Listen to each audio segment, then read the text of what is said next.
मैं तो अपने यारां दोस्तां नूं, अपने चाचे नूं, अपनी घर दी नूं मैं अक्सर कहंदा हुन्ना कि यार अज तिकर जिंदा भी मरिया वापस नहीं आया।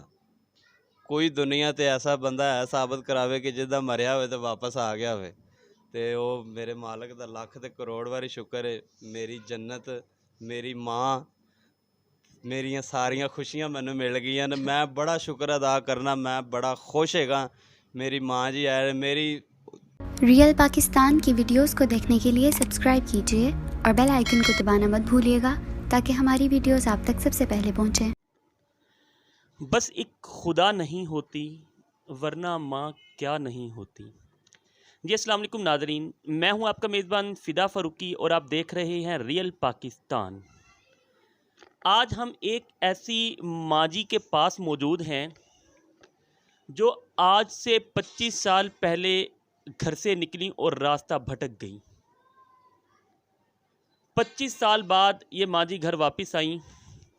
25 साल में इनके जो फैमिली मेम्बर्स थे, जो इनके बच्चे थे, जो इनके अहले खाना थे, उनके कैसे गुज़रे। हर खुशी माँ के साथ डबल हो जाती है, हर खुशी माँ के साथ दोबाला हो जाती है और हर गम माँ के साथ कम हो जाता है, ख़त्म हो जाता है। 25 सालों में 50 ईदें इनके बच्चों ने माँ के बग़ैर गुजारी और आज 50 ईदों के बाद पहली ईद 25 साल बाद जो इनके बच्चों ने अपनी माँ जी के साथ गुजारी। आइए मिलते हैं इनके अहले खाना से। इनके बेटे हमारे साथ मौजूद हैं, इनसे पूछते हैं कि ये गुम कैसे हुई और उसके बाद ये 25 साल बाद वापस कैसे इनको मिली। जी अस्सलाम वालेकुम। वालेकुम सलाम। क्या हाल है भाई, ठीक हो? अल्हम्दुलिल्लाह जी। बताएंगे ये सारा वाक़या क्या हुआ था, कैसे माँ जी घर से निकली, कैसे गुम हो गई, फिर 25 साल बाद दोबारा कैसे मिली? ये हमारे उधर गांव आरफ वाला में हम रहते थे, तो मैं छोटा सा था। तो मेरी दादी अल्लाह उन्हें जन्नत फरदौस में घर दे, उसने मुझे सांभा पाला। ये घर से निकल जाया करती थी, खुद ही आ जाया करती थी। तो वक्त के साथ साथ, टाइम के साथ साथ एक दिन ऐसा आया कि गई और वापस नहीं आई। उसके बाद ये हमें 25 साल बाद आज मैं बड़ा हुआ हूँ, तो अल्लाह पाक ने हमें ये नवाजी। ये माँ जी का ज़हनी तवाज़ुन ठीक नहीं है। हाँ, ज़हनी तवाज़ुन इनका ठीक नहीं है, इसीलिए वो घर से चली जाया करती थी, खुद ही आ जाया करती थी। कभी हमारे घर वाले जाके ले आया करते थे। तो जहाँ पे जाके रहती थी ना, वहाँ पे हमने जाना करना, पता करना, लेकिन पूछने बताने लोगों ने यही बताया कि वो अब यहाँ नहीं है। तो वो साथ वो चोरी करने थे, वो उनकी झुग्गियाँ थी, वहाँ पे आग लगी थी। तो उन्होंने, एक इनकी हम शक्ल थी, उनका भी ज़हन तवाज़ुन ठीक नहीं था। तो कहीं वो उधर उनकी डेथ हो गई, तो उन्होंने यही समझा कि इनकी डेथ हो गई है। तो हमने तो 25 साल यही समझा कि हमारे बड़ों ने, हमने। तो मैं अपने बड़ों से पूछता था कि माँ जी का कुछ पता कोई? उन्होंने कहना जी वो जहाँ पे रहती थी वहाँ से हमने सुना है, तो यही उन्होंने बताया कि वो फौत हो गए हैं। लेकिन मेरा दिल नहीं मानता था कि वो फौत हो गए हैं। तो बस जब भी अल्लाह की हज़ूरी में नमाज़ पढ़नी, दुआ करनी, तो अल्लाह पाक को यही दुआ करनी कि या अल्लाह अगर वो दुनिया से चले गए हैं तेरे पास, या अल्लाह उन्होंने जन्नत फरदौस च घर दी। जे अगर वो दुनिया ते हैगे ने तो उन्होंने दीदार करा दे, तेरी शान बहुत उच्ची। 25 साल पहले जब ये घर से निकली थी तो आप कितने से थे? आपकी क्या उम्र थी उस वक़्त? मैं 5-6 माह का था। तो मेरी दादी, उन्होंने मुझे संभाला पाला, क्योंकि इनका तो ज़हन तवाज़ुन ठीक नहीं था। ये तो अपनी इनको होश नहीं थी। अच्छा, आपने माँ जी को पहली मर्तबा अब देखा है 25 साल बाद? इससे पहले आपने माँ जी को नहीं देखा हुआ था? नहीं, इससे पहले नहीं देखा। कोई तस्वीर वगैरह भी नहीं देखी थी? नहीं, तस्वीर भी किसी ने खिंचवाई नहीं, तो देखनी कहाँ से थी। ये आपका कोई छोटा भाई भी था, वो भी सुना कि माँ जी लेके बाहर गईं, कहीं रख आईं, तो वो भी ऐसे गुम हो गया था? हाँ, वो मेरे होने से पहले की बात है। वो वालिद साहब मेरे बड़े ताया चाचा बताते हैं कि इनके पास एक बच्चा था। तो वो घर वाले को कोशिश करते थे कि ये घर में ही छोड़ जाए, क्योंकि इनका तो ज़हन तवाज़ुन ठीक नहीं है। वो ये ज़िद से बस एक दफ़ा वो लेगी साथ, तो उसके बाद फिर वो नहीं मिले। पता नहीं रख के कहीं भूल गई, किसी ने छीन लिया, ये तो खुदा गवाह है। तो 25 साल बाद ये दोबारा आपको कैसे मिली फिर? ये मैं इधर साथ गली में बैठा हुआ था तो एक बुज़ुर्ग था उसके पास, तो उन्होंने उधर मैं उनकी टांगें दबा रहा था तो उन्होंने कहा जी दुआएं देने लग गया मुझे। तो कहता जी अल्लाह तैनू पुत्र देवे ते अल्लाह तैनू बड़ा देना है। मैं बाबा जी अल्लाह का शुक्र है, अल्लाह पाक रिज़क पानी भी दित्ती जाता है, धीआं पुत्र भी दिते ने, शुक्र है उस मालक की ज़ात का। कोई हज उमरे की दुआ करो, कोई अल्लाह ताला अपने मदीने ज़ियारत करावे ते ओह कहंदा अल्लाह तैनू हज करावे पुत्र। मैं क्या आमीन। ਉਹ ਇੰਨੀ ਦੇਰ 'ਚ फ़ोन आया मेरा ਤੇ मैं फ़ोन सुनिया ਤੇ ਮੇਰੇ ਮਾਮੂ ਦੇ ਬੇਟੇ ਦਾ फ़ोन आया, ਜਾਨੂ ਉਹਦਾ ਨਾਮ ਹੈ ਤੇ ਉਹ ਕਹਿੰਦਾ ਕਿ ਮੈਂ ਜਾਨੂ ਬੋਲ ਰਿਹਾ। ਮੈਂ ਕਿੱਥੋਂ? ਕਹਿੰਦਾ ਮੈਂ ਉੱਥੋਂ ਮਿਸ਼ਰੀ ਸ਼ਾਹ ਤੋਂ ਬੋਲ ਰਿਹਾ ਵਾਂ। ਤੇ ਉਹ ਮੈਂ ਕਿਹਾ ਹਾਂਜੀ। ਕਹਿੰਦਾ ਯਾਰ ਫੁੱਫੋ ਦੀ ਕੋਈ ਫੋਟੋ ਹੈ ਵੇ? ਮੈਂ ਕਿਹਾ ਯਾਰ ਅਸੀਂ ਤੇ ਵੇਖੀ ਨਹੀਂ ਹੈ ਤੇ ਮੈਂ ਪਿੱਛੇ ਪਿੰਡ ਕਰਨਾ ਵਾ ਅੱਬੂ ਹੋਰਾਂ ਨੂੰ, ਸ਼ਾਇਦ ਕੋਈ ਉਹਨਾਂ ਕੋਲ ਕੋਈ ਪੁਰਾਣੀ ਪਈ ਹੋਵੇ। ਲੇਕਿਨ ਉਹ ਇੰਨੀ ਦੇਰ ਮੈਂ ਨੰਬਰ ਦੇਖ ਰਿਹਾ ਮੈਂ ਤਾਂ ਉਹਨਾਂ ਨੇ ਕਿਹਾ ਜੀ ਦੂਸਰਾ ਫੁੱਫੋ ਮਿਲ ਗਿਆ ਨੇ, ਪਤਾ ਚੱਲਿਆ ਗੁਜਰਾਤ ਹੈਗੇ ਨੇ, ਵੱਡੀ ਫੁੱਫੋ ਨੇ ਉੱਥੇ ਉਹਨਾਂ ਨੂੰ ਦੇਖਿਆ। ਮੈਂ ਇੱਕ ਵਾਰੀ ਪਰੇਸ਼ਾਨ ਹੋ ਗਿਆ। ਮੈਂ ਕਿਹਾ ਵੀ ਅੱਜ ਤੱਕ ਇਹੀ ਪਤਾ ਚੱਲਿਆ ਕਿ ਉਹ ਫੌਤ ਹੋ ਗਏ ਨੇ ਤੇ ਯਕਦਮ ਝਟਕਾ ਲੱਗਦਾ ਨਾ ਬੰਦੇ ਨੂੰ। ਇੱਕ 25 ਸਾਲ ਬਾਅਦ ਅੱਜ ਤੱਕ ਕਿਸੇ ਦਾ ਮਰਿਆ ਤੇ ਵਾਪਸ ਆਇਆ ਨਹੀਂ। ਤੇ ਬਸ ਉੱਥੋਂ ਦੌੜ ਲਾਈ ਹੈ। ਮੈਂ ਘਰ ਆਇਆ ਵਾਂ, ਘਰ ਮੇਰੀ ਘਰ ਦੀ ਬੈਠੀ ਖਾਣਾ ਛਾਣਾ ਬਣਾਇਆ ਸੀ, ਮੈਨੂੰ ਕਹਿੰਦੀ ਖਾਣਾ ਖਾ ਲੈ। ਮੈਂ ਕਿਹਾ ਨਹੀਂ, ਮਾਂ ਜੀ ਦਾ ਪਤਾ ਚੱਲਿਆ ਤੇ ਆਪਾਂ ਚੱਲੀਏ। ਖਾਲਾ ਹੋਰਾਂ ਦਾ ਫ਼ੋਨ ਆਇਆ ਤੇ ਇੱਥੋਂ ਅਸੀਂ ਫਿਰ ਰਾਤ ਨੂੰ ਨਿਕਲੇ ਹਾਂ। 10 ਵਜੇ ਉੱਥੋਂ ਗੜੀ ਸ਼ੋਅ ਤੋਂ ਮੇਰੀ ਖਾਲਾਂ ਤੇ ਅਸੀਂ ਸਾਰੇ ਗੁਜਰਾਤ ਨੂੰ ਨਿਕਲ ਗਏ। ਉੱਥੇ ਸਵੇਰ 5 ਵਜੇ ਪਹੁੰਚੇ ਹਾਂ।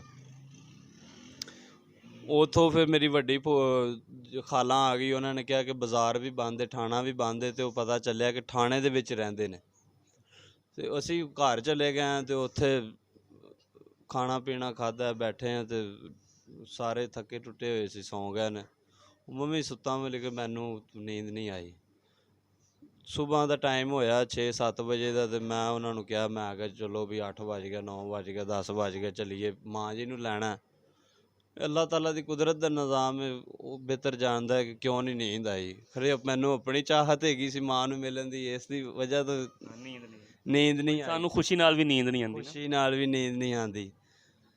ਫਿਰ ਅਸੀਂ ਉੱਥੋਂ ਬਾਜ਼ਾਰ ਆਏ ਹਾਂ ਤੇ ਬਾਜ਼ਾਰ ਉਹ ਸਾਰੇ ਹੀ ਬੈਠੇ ਹੋਏ ਸੀ ਤੇ ਉਹਨਾਂ ਨੇ ਵੇਖਿਆ ਜਦੋਂ ਮੇਰੀਆਂ ਖਾਲਾਂ ਨੂੰ, ਮੇਰੇ ਖਾਲੂ ਨੂੰ, ਮੈਨੂੰ, ਮੇਰੀ ਬੇਟੀ ਨਾਲ ਹੈਗੀ ਸੀ, ਮੇਰੀ ਬੇਗਮ ਸੀ। ਤੇ ਉਹਨਾਂ ਨੇ ਕਿਹਾ ਵੀ ਲੈ ਹੁਣ ਜਿਹੜੇ ਘਰ ਮਾਲਕ ਆਏ ਨੇ। ਉਹਨਾਂ ਨੇ ਫਿਰ ਪੁੱਛਿਆ ਦੱਸਿਆ ਸਾਨੂੰ। ਮੈਂ ਕਿਹਾ ਵੀ ਇਹ ਇਹਨਾਂ ਦੀ ਵੱਡੀ ਭੈਣ ਹੈ, ਇਹ ਛੋਟੀ ਭੈਣ ਹੈ, ਮੈਂ ਇਹਨਾਂ ਦਾ ਬੇਟਾ ਵਾਂ। ਇਹ ਛੋਟੀ ਬੇਟੀ ਮੈਂ ਫੜੀ ਹੋਈ ਸੀ ਨਾਲ ਮੇਰੇ ਜਿਹੜੀ ਹੈਗੀ।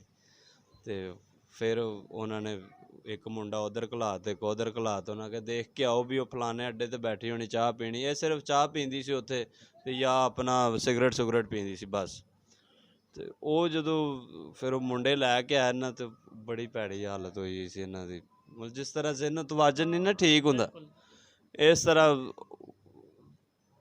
ਬਸ ਫਿਰ ਵੇਖਿਆ ਨਹੀਂ ਗਿਆ ਕਿ ਕੀ ਇਹਨਾਂ ਦੀ ਕੰਡੀਸ਼ਨ ਸੀ। ਹੁਣ ਤੇ ਮਾਸ਼ਾਅੱਲਾ ਮੇਰੀ ਮਾਂ ਤੇ ਹੈ, ਅੱਲਾਹ ਪਾਕ ਨੇ ਉਹਨਾਂ ਨੂੰ ਹੁਸਨ ਵੀ ਦਿੱਤਾ ਹੈ, ਨਜ਼ਾਰੇ ਹੀ ਨਿਆਰੇ ਨੇ।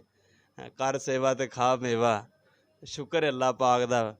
ਫਿਰ ਉਹ ਨਾਲ ਹੀ ਘਰ ਬੜਾ ਅੱਛਾ ਹੈਗਾ ਸੀ, ਬਾਜੀ ਹੋਰੀ ਅੱਲਾ ਉਹਨਾਂ ਨੂੰ ਸਿਹਤ ਤੰਦਰੁਸਤੀ ਦੇਵੇ। ਉਹਨਾਂ ਮੇਰੀ ਮਾਂ ਜੀ ਨੂੰ ਫਿਰ ਲੈ ਗਏ ਨੇ, ਉਹਨਾਂ ਨੂੰ ਕੱਪੜੇ ਛੱਪੜੇ ਜੁੱਤੀ ਛੁੱਤੀ ਪਵਾਈ।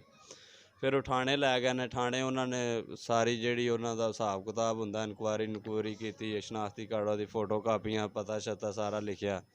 ਤੇ ਉਹ ਮੈਨੂੰ ਸਾਹਿਬ ਜਿਹੜਾ ਹੈਗਾ ਸੀ ਨਾ ਮੇਨ, ਤੇ ਉਹ ਕਹਿੰਦਾ ਜੀ ਇਹ ਸਾਡੇ ਥਾਣੇ ਦੀ ਰੌਣਕ ਹੈ, ਸਾਡਾ ਦਰਵੇਸ਼ ਸਾਡੀ ਮਾਂ ਜੀ ਨੇ, ਤੇ ਇਹ ਤੁਸੀਂ ਲੈ ਕੇ ਜਾ ਰਹੇ ਹੋ ਤੇ ਅਸੀਂ ਭੇਜਣਾ ਨਹੀਂ ਸੀ, ਲੇਕਿਨ ਤੁਸੀਂ ਬੱਚੇ ਹੋ ਉਹਨਾਂ ਦੇ ਤੇ ਲੈ ਕੇ ਜਾ ਰਹੇ ਹੋ, ਸਾਨੂੰ ਬੜੀ ਖੁਸ਼ੀ ਹੋਈ ਹੈ। ਤੇ ਬਾਕੀ ਇਹਦਾ ਖਿਆਲ ਰੱਖਣਾ, ਜੇ ਇਹਨੂੰ ਕੁਛ ਹੋਇਆ ਨਾ ਤੁਸੀਂ ਤੁਹਾਨੂੰ ਛੱਡਣਾ ਨਹੀਂ। ਉਹ ਮੈਂ ਕਿਹਾ ਜੀ ਤੁਸੀਂ ਸਰ ਜੀ ਕੀ ਛੱਡਣਾ? ਮੈਂ ਮੇਰੇ ਅੱਲਾ ਨੇ ਨਹੀਂ ਇਸ ਤੋਂ ਪਹਿਲੇ ਮੈਨੂੰ ਛੱਡਣਾ। ਤੁਸੀਂ ਤਾਂ ਵੇਖੋ ਕਿ ਮੇਰੇ ਦਿਲ 'ਚ ਉਹਨਾਂ ਲਈ ਕਿੰਨੇ ਅਰਮਾਨ ਨੇ, ਕਿ ਖੁਸ਼ੀ ਕਿੰਨੀ ਮੇਰੇ ਖੁਸ਼ੀ ਕਿੰਨੀ ਹੈ ਕਿ ਇੰਨੀ ਦੇਰ ਬਾਅਦ ਮੇਰੀ ਮਾਂ ਜੀ ਮੈਨੂੰ ਮਿਲੇ ਨੇ।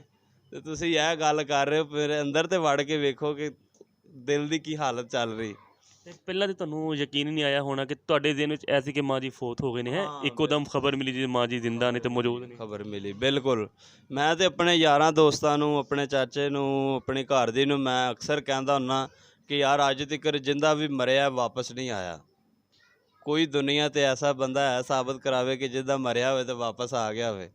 ਤੇ ਉਹ ਮੇਰੇ ਮਾਲਕ ਦਾ ਲੱਖ ਤੇ ਕਰੋੜ ਵਾਰੀ ਸ਼ੁਕਰ ਹੈ। ਮੇਰੀ ਜੰਨਤ ਮੇਰੀ ਮਾਂ, ਮੇਰੀਆਂ ਸਾਰੀਆਂ ਖੁਸ਼ੀਆਂ ਮੈਨੂੰ ਮਿਲ ਗਈਆਂ ਨੇ। ਮੈਂ ਬੜਾ ਸ਼ੁਕਰ ਅਦਾ ਕਰਨਾ, ਮੈਂ ਬੜਾ ਖੁਸ਼ ਹੈਗਾ। ਮੇਰੀ ਮਾਂ ਜੀ ਆਏ ਨੇ, ਮੇਰੀ ਪਹਿਲੇ ਲਾਈਫ ਹੋਰ ਹੈਗੀ ਸੀ, ਜਦੋਂ ਦੀ ਮਾਂ ਜੀ ਆਏ ਨੇ ਮੇਰੀ ਲਾਈਫ ਹੀ ਚੇਂਜ ਹੋ ਗਈ, ਮੇਰੀ ਦੁਨੀਆ ਚੇਂਜ ਹੋ ਗਈ। ਬੜਾ ਬੜਾ ਹੀ ਸਕੂਨ ਹੈਗਾ, ਸ਼ੁਕਰ ਹੈ ਮਾਲਕ ਦੀ ਜ਼ਾਤ ਦਾ। 25 ਸਾਲ ਮਾਂ ਜੀ ਦੇ ਬਗੈਰ ਗੁਜ਼ਾਰੇ ਇਹਨਾਂ ਨੇ, ਇਹਨਾਂ ਦੀ ਫੈਮਿਲੀ ਨੇ, ਇਹਨਾਂ ਦੇ ਬੱਚਿਆਂ ਨੇ। ਤੇ ਇੱਕ ਮਾਂ ਦੇ ਬਗੈਰ ਜ਼ਿੰਦਗੀ ਕੈਸੀ ਹੁੰਦੀ ਹੈ ਤੁਹਾਡੇ ਤੋਂ ਬਿਹਤਰ ਕੌਣ ਸਮਝਦਾ ਹੋਏਗਾ। ਤੇ ਮਾਂ ਜੀ ਦੇ ਬਗੈਰ ਦਿਨ ਤੁਹਾਡੇ ਕਿਸ ਤਰ੍ਹਾਂ ਗੁਜ਼ਰੇ, ਤੁਹਾਡੀ ਖੁਸ਼ੀਆਂ ਗਮੀਆਂ ਕਿਸ ਤਰ੍ਹਾਂ ਗੁਜ਼ਰੀਆਂ, ਤੁਹਾਡੀ ਲਾਈਫ ਕਿਸ ਤਰ੍ਹਾਂ ਗੁਜ਼ਰੀ ਮਾਂ ਜੀ ਤੋਂ ਬਗੈਰ।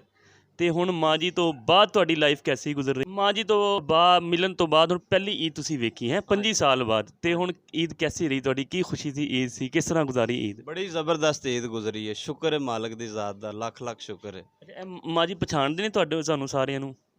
ਇਹ ਪਛਾਣਦੇ ਨਹੀਂ ਨੇ, ਲੇਕਿਨ ਹੁਣ ਜਿੰਨੀ ਕੁ ਦੇਰ ਹੋ ਗਈ ਨਾ ਲਿਆਂਦਿਆਂ, ਤੇ ਉਹ ਖਾਣਾ ਪੀਣਾ ਦੇਈਦਾ, ਨਵਾਈ ਧਵਾਈ ਦਾ, ਕੱਪੜੇ ਛਪੜੇ ਚੇਂਜ ਕਰੀਦੀ, ਹਰ ਚੀਜ਼ ਪੁੱਛੀ ਦੱਸੀ ਦੀ।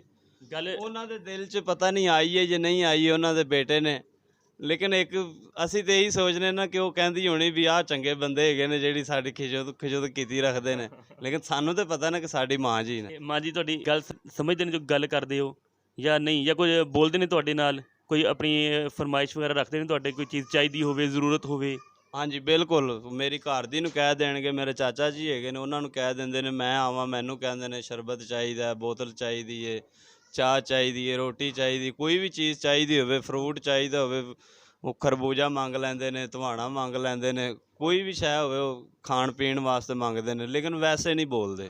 ਅੱਛਾ, ਵੈਸੇ ਹੁਣ ਦੁਬਾਰਾ ਬਾਹਰ ਨਿਕਲਣ ਦੀ ਕੋਸ਼ਿਸ਼ ਤੇ ਨਹੀਂ ਕਰਦੇ। ਨਹੀਂ, ਕੋਈ ਕੋਸ਼ਿਸ਼ ਨਹੀਂ ਕਰਦੇ, ਸ਼ੁਕਰ ਹੈ ਅੱਲਾਹ ਪਾਕ ਦਾ। ਸ਼ੁਰੂ 'ਚ ਤੁਹਾਨੂੰ ਖਤਰਾ ਤੇ ਹੋਏਗਾ ਕਿ ਦੁਬਾਰਾ ਨਾ ਬਾਹਰ ਨਿਕਲ ਜਾਣ, ਦੁਬਾਰਾ ਨਾ ਚਲੇ ਜਾਣ। ਜਦੋਂ ਪਹਿਲੇ ਦਿਨ ਲੈ ਕੇ ਆਏ ਨਾ, ਸਾਡੇ ਦਿਲ ਦੇ ਵਿੱਚ ਬੜੇ ਖਿਆਲ ਆਏ ਸੀ ਵੀ ਇਹਨੂੰ ਰੱਸੀ ਪਾ ਦਿੰਦੇ ਆ, ਸੰਗਲ ਪਾ ਦਿੰਦੇ ਆ, ਕਿਉਂਕਿ ਉਹ ਚਲੇ ਜੋ ਜਾਂਦੇ ਸੀ ਸਾਡੇ, ਜਿਵੇਂ ਵੱਡੇ ਸਾਨੂੰ ਦੱਸਦੇ ਸੀ। ਤੇ ਉਸ 'ਤੇ ਫਿਰ ਜਿਸ ਤਰ੍ਹਾਂ ਦੇ ਉੱਥੋਂ ਅਸੀਂ ਲੈ ਕੇ ਆਏ ਸੀ, ਉਹ ਰਾਹ ਦੇ ਵਿੱਚ ਪਰੇਸ਼ਾਨ ਹੈਗੇ ਸੀ, ਅਸੀਂ ਆਪਣੀ ਜਗ੍ਹਾ ਪਰੇਸ਼ਾਨ ਹੈਗੇ ਸਾਂ ਕਿ ਕੀ ਬਣੇਗਾ ਕੀ ਨਹੀਂ। ਫਿਰ ਅਸੀਂ ਜਿਵੇਂ ਲਿਆਂਦਾ ਨਾ, ਮੈਂ ਆਪਣੀ ਘਰ ਦੀ ਨੂੰ ਕਿਹਾ, ਮੈਂ ਕਿ ਕੁਛ ਵੀ ਨਹੀਂ ਕਰਦੇ, ਸਿਰਫ ਅੱਗੋਂ ਤਾਲਾ ਮਾਰ ਦਿਆਂ ਕਰਾਂਗੇ ਘਰ ਦੇ ਕੁੰਡੀ ਲਾ ਕੇ, ਜਦੋਂ ਉੱਠਣਗੇ ਜਾਂ ਕਿਸੇ ਵੀ ਉੱਠਣਾ ਹੋਏਗਾ ਚਾਬੀ ਨਾਲ ਰੱਖੀ ਖੋਲ੍ਹ ਕੇ ਤੇ ਆਦਾ। ਲੇਕਿਨ 5-6 ਦਿਨ ਅਸੀਂ ਲਾਉਂਦੇ ਰਹੇ ਤਾਲਾ। ਹੁਣ ਅੱਲਾ ਦਾ ਸ਼ੁਕਰ ਹੈ ਤਾਲਾ ਤੂਲਾ ਨਹੀਂ ਲਾਈਦਾ, ਆਪੇ ਹੀ ਕੁੰਡੀ ਖੋਲ੍ਹਦੇ ਨੇ, ਵਾਸ਼ਰੂਮ ਚਲੇ ਜਾਂਦੇ ਨੇ, ਆਪੇ ਹੀ ਆ ਕੇ ਆਪਣੇ ਬਿਸਤਰ 'ਤੇ ਲੇਟ ਜਾਂਦੇ ਨੇ। ਖਾਣਾ ਪੀਣਾ ਚਾਹੀਦੇ ਹੋਵੇ ਮੰਗ ਲੈਂਦੇ ਨੇ ਆਪੇ, ਜਾਂ ਤੁਸੀਂ ਪੁੱਛਦੇ ਹੋ। ਮੇਰੀ ਘਰ ਦੀ ਸੁੱਤੀ ਹੋਵੇ ਤੇ ਉਹ ਮਤਲਬ ਕਿਸੇ ਦਾ ਨਾਮ ਨਹੀਂ ਲੈਂਦੇ ਨੇ, ਕੋਈ ਮਰਦ ਹੈ ਔਰਤ ਹੈ, ਕਿਸੇ ਦਾ ਨਾਮ, ਕਿਸੇ ਨੂੰ ਵੇ ਕਹਿੰਦੇ ਨੇ, ਕਿਸੇ ਨੂੰ ਨਹੀਂ ਕਹਿੰਦੇ ਨੇ। ਮੇਰੀ ਘਰ ਦੀ ਉਹਨੂੰ ਕਹੇਗੀ ਨਹੀਂ ਚਾਹ ਤੇ ਪਕਾ, ਨਹੀਂ ਰੋਟੀ ਤੇ ਦੇ। ਜੇ ਅਗਰ ਮੇਰਾ ਚਾਚਾ ਬੈਠਾ, ਮੈਂ ਬੈਠਾ, ਮੈਨੂੰ ਕਹੇਗੀ, ਮੈਨੂੰ ਵੇ ਉਹ ਨਹੀਂ ਕਹਿੰਦੀ, ਮੈਨੂੰ ਕਹਿੰਦੀ ਸ਼ਰਬਤ ਤੇ ਪਿਲਾ, ਇੰਝ ਜਾਂ ਸ਼ਰਬਤ ਕਹਿ ਦੇਗੀ, ਮਤਲਬ ਕੁਛ ਨਹੀਂ, ਵੇ ਉਹ ਨਹੀਂ ਕਹਿੰਦੀ। ਕੋਈ ਹੋਰ ਬੈਠਾ ਹੋਏਗਾ ਨਾ ਤਾਂ ਉਹਨੂੰ ਕਹੇਗੀ ਵੇ ਸਿਗਰਟ ਤੇ ਦੇ, ਕਿਸੇ ਦਾ ਨਾਮ ਨਹੀਂ ਨਾ। ਹਾਂ ਬਿਲਕੁਲ। ਤੇ ਹੁਣ ਤੁਹਾਡੇ ਅੱਬੂ ਦੇ ਕੀ ਤਾਸੁਰਾਤ ਨੇ। ਅੱਬੂ ਮੇਰੇ ਮਾਸ਼ਾਅੱਲਾ ਬੜੇ ਖੁਸ਼ ਹੈਗੇ ਨੇ ਈਦ 'ਤੇ। ਉਹ ਦੂਸਰਾ ਉਹ ਲੋਕਡਾਊਨ ਹੈਗਾ ਸੀ ਅਤੇ ਉਹ ਜਿਹੜਾ ਨਾ, ਮੈਂ ਤਾਂ ਫਿਰ ਮਾਂ ਜੀ ਉਹਨਾਂ ਨੂੰ ਪਹਿਲੇ ਲੈ ਆਇਆ ਵਾਂ, ਅਤੇ ਉਹ ਲੋਕਡਾਊਨ ਲੱਗ ਗਿਆ ਸੀ, ਬੱਸਾਂ ਬੁੱਸਾਂ ਬੰਦ ਹੋ ਗਈਆਂ ਸੀ। ਉਹ ਮੈਨੂੰ ਬੜਾ ਕਹਿੰਦਾ ਸੀ ਕਿ ਪੁੱਤਰ ਮੈਂ ਆਵਾਂਗਾ, ਅਤੇ ਉਹ ਫਿਰ ਨਹੀਂ ਆ ਸਕੇ ਵਿਚਾਰੇ, ਅਤੇ ਉਹ ਬੜੇ ਖੁਸ਼ ਹੈਗੇ ਨੇ।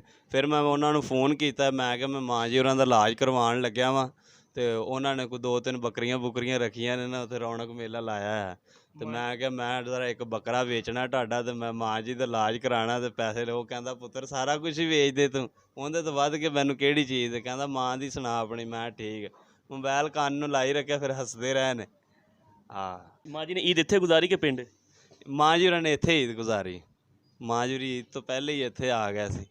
ਹੁਣ ਤਾਂ ਅਗਲੀ ਨੇ ਫੁੱਲ ਰੌਣਕਾਂ ਲਾਈਆਂ ਨੇ, ਜਿੱਥੇ ਜਾਂਦੀ ਰੌਣਕਾਂ ਲਾ ਕੇ ਬਹਿ ਰਹਿੰਦੀ। ਸਾਡੇ ਚੈਨਲ ਦੀ ਵਸਾਤਤ ਤੋਂ ਸਾਡੇ ਨਾਜ਼ਰੀਨ ਨੂੰ ਕੋਈ ਪੈਗਾਮ ਦੇਣਾ ਚਾਹੋਗੇ ਮਾਂ ਜੀ ਦੇ ਹਵਾਲੇ ਨਾਲ, ਜਾਂ ਕੋਈ ਵੀ ਪੈਗਾਮ।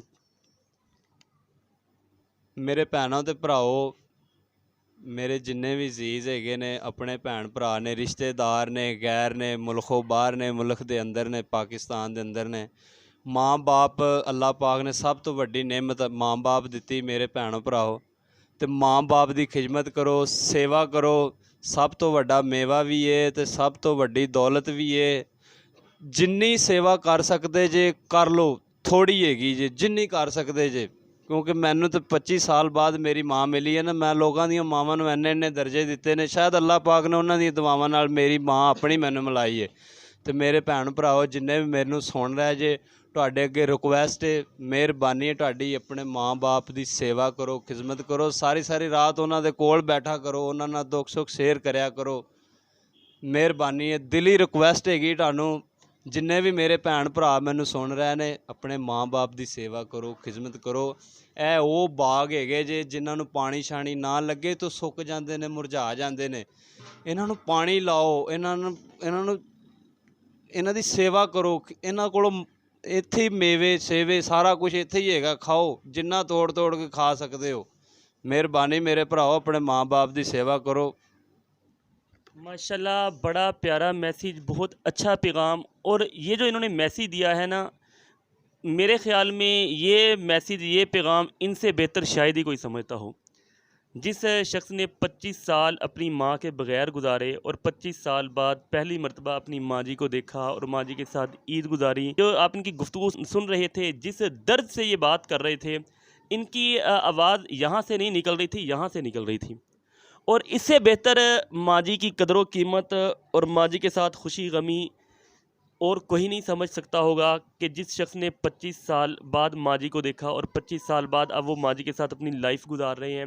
मेरी भी अपने देखने वालों से, सुनने वालों से दरख्वास्त है कि काइंडली अपने माँ बाप की फर्मा बरदारी करें, अपने माँ बाप का अदब करें, उनके साथ टाइम पास करें, उनको खुशियाँ दें और उनके लिए इतना कुछ करें कि माँ बाप जब ज़िंदगी से जाएं तो वो आपसे खुश जाएं, या आप उनसे पहले चले जाओ तो आपसे माँ बाप आपके खुश हों। सुभान अल्लाह। इसी के साथ ही हमें इजाज़त दीजिए। अगर आपको हमारी आज की वीडियो अच्छी लगी हो, हमारा पेज लाइक करें, शेयर करें, सब्सक्राइब करें, हमारे चैनल को लाइक करें, शेयर करें, सब्सक्राइब करें और हमारे साथ जुड़े रहें। और अगर आपके पास भी कोई मोटिवेशनल स्टोरी है, कोई टैलेंट है, कोई फ़न है, कोई हुनर है, या ऐसा कुछ भी है जो आप आवाम तक लाना चाहते हैं, आवाम तक पहुंचाना चाहते हैं, नीचे दिए गए व्हाट्सएप नंबर पर रब्ता करें, हम बनेंगे आपकी आवाज़। इसी के साथ ही हमें इजाज़त दीजिए। इंशाल्लाह नेक्स्ट मिलते हैं एक न्यू वीडियो के साथ, तब तक के लिए अल्लाह हाफिज़।